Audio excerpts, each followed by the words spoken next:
We continue to preview the 2025 college volleyball season. Our stop today is Defiance, Ohio, as we get to visit with Jeremy Thornburg, who is heading into his second season as the head coach for the Defiance Yellow Jackets. Coach, I know year one in the books, and it was year one for Defiance volleyball, really from a couple of different aspects. Let's take it from a personal note first. Your first season there as the head coach.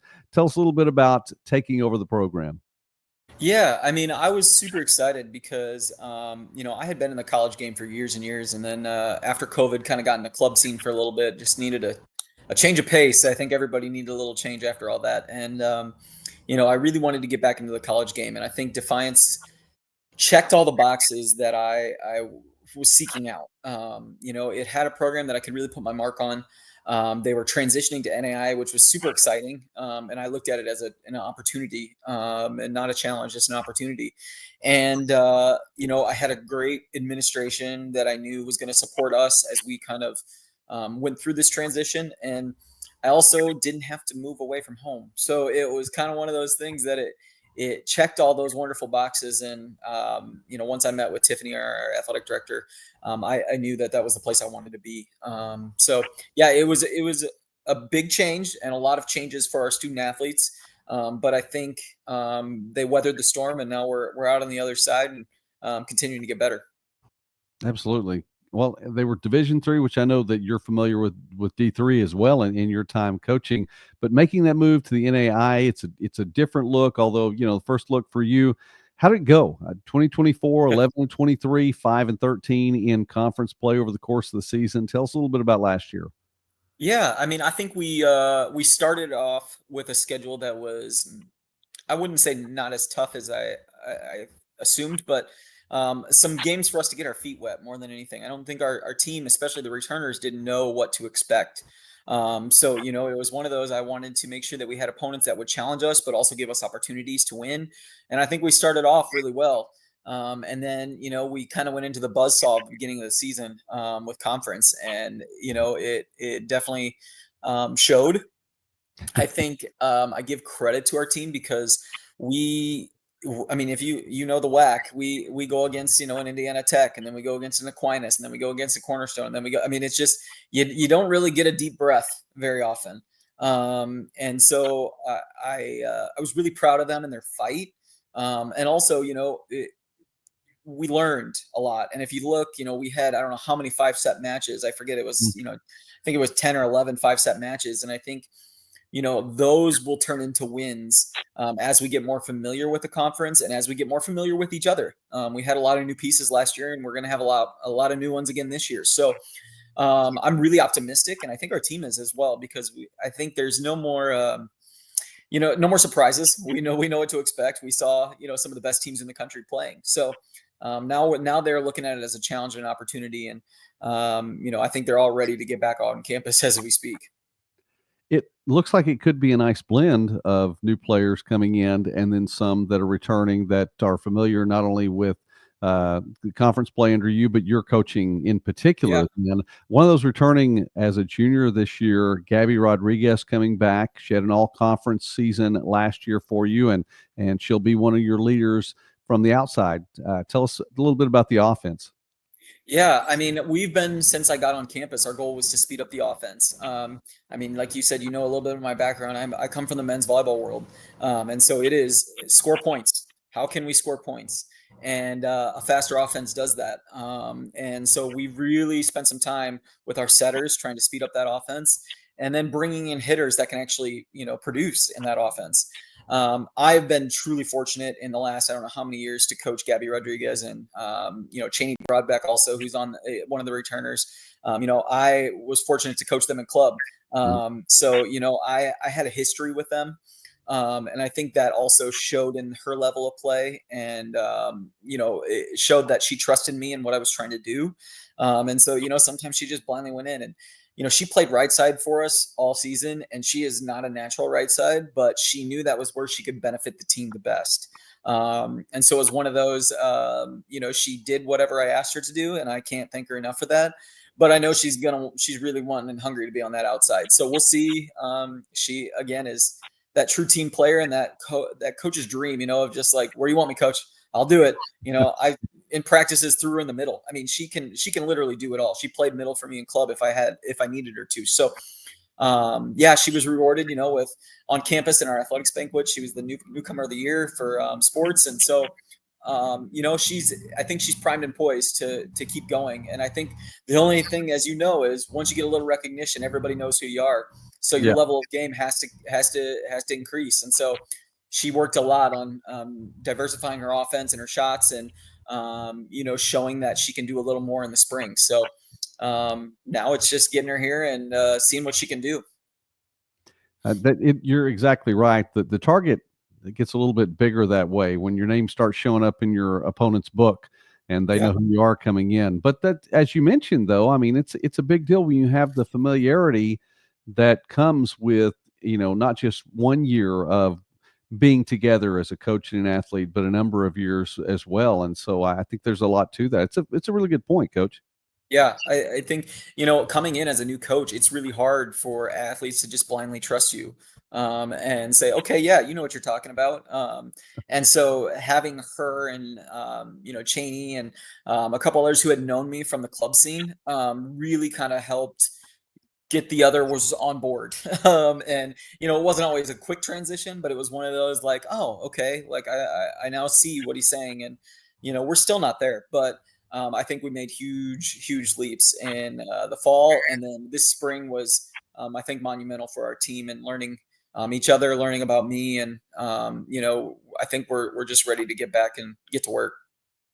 We're visiting Jeremy Thornburg from Defiance here on Midwest Sportsnet, and I encourage you, please take the time, like this video, and subscribe to the channel. That would be great. Coach, I really honestly, and I mean this, don't know exactly what it does from an algorithm perspective, but it's encouraging, and we appreciate that. So that's a big deal. Coach Jeremy Thornburg coming in with a lot of experience prior to Defiance, assistant coach, head coach as well. And, you're going to be looking at a team now with an opportunity. You talked about some new players. Let's talk about new opportunities, because there could be one for a setter or setters, as the case may be. Yeah, I think Amina last year did a great job being one of our setters in our offense. She had a couple little injuries that kind of nagged her a little bit, that really hindered her ability to show what she can do on the court. And so she's spent a lot of time trying to rehab. So we'll see how she's feeling. After all that, we brought in a couple setters. One as a transfer, and from a school not too far from us, and she's actually a local product from Defiance area. So I think that is a good thing. And I think, with the supporting cast around whoever we put in there, I think we'll be all right. We figured it out last year, and I think we're only going to, continue to get better. I know that Shelby Clements she's listed as an outside, but you had an opportunity to use her in a multitude of ways last year. Talk a little bit about her play on defense, led the team in digs per set, and the rest of that back row. Yeah, Shelby was one of those players I was excited to coach when I took the Defiance job.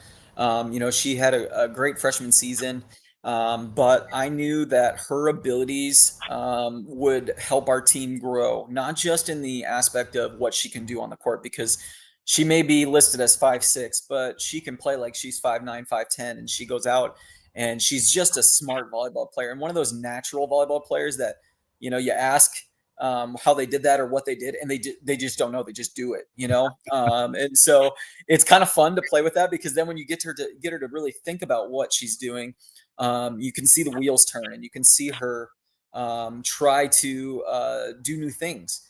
And so last year she played outside for us. She played libero for us. She's just solid in serve receive. She's solid defensively, and I can put her in left back, middle back, right back. It doesn't matter. But if we need her to hit, she'll go hit. So she was a constant on the court. She was always playing. It just depended on what our team needed from her that day. And so I give her credit, because it's not an easy role to know what you're doing that day and to come in and go, oh, I'm playing libero today. Okay. I think she's only going to continue to grow. And I think the team looks at her as a leader. So now, being a junior, being upperclassman, she's going to grow into that role as well.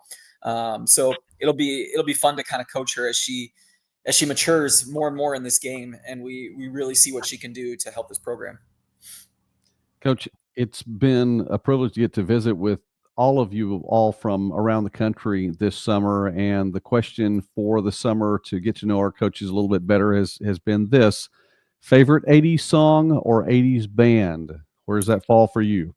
I am a Journey fan. It's always that you hear it and you just get pumped up and a little "Don't Stop Believing." I think I need that in my life a majority of the time in my life. So I'm going to go with that because I feel like that's an anthem for us as we continue. But um, yeah, I mean, it just depends on the day. But I feel like that's just a good, standby. You always have it. Journey's always there.